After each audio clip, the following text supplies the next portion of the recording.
Hello mga katupay, oy, nandito pala ako ngayon sa sentro sa lungsod ng Hilongos mga katupay. At siyempre nag-video ako dito para mapanood naman ninyo. Kung kayo taga Hilongos, matagal na kayo hindi nakapunta rito, ayan, mapapanood na ninyo mga katupay. At gumanda na ang lungsod ng Hilongos mga katupay. At nandito ako ngayon, video nga ako dito mga katupay. Walang magawa sa buhay. Kaya dito ako ngayon, naglaag-laag mananap.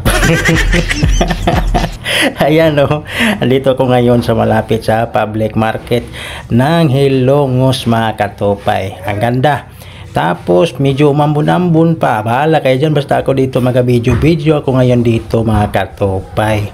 Ay, kung matatanaw nyo mga katupay, yan kalsada na yan mga katupay. O kung maalala nyo, yan ang highway to mga tupay, yan stoplight oh. Walang ganong sasakyan dito mga tupay, walang ka-traffic dito ngayon mga tupay. Hindi katulad sa Maynila mga katupay na umiinit ang ulo mo sa sobrang traffic mga katupay. Ayan oh, highway yan mga katupay. Kabila yan papuntang ano yan mga tupay, Baybay City o papuntang Tacloban mga katupay. Kabila naman papuntang Maasin mga tupay. At dito ko ngayon galaag-laag ang mananap. Ayan, bumalik pa ako dito mga tupay para sigurado ipapakita ko sa inyo nga hindi ako nagsisinungaling. Yan ang makita nyo ng public market ng Hilongos mga katupay. Ayan, diba?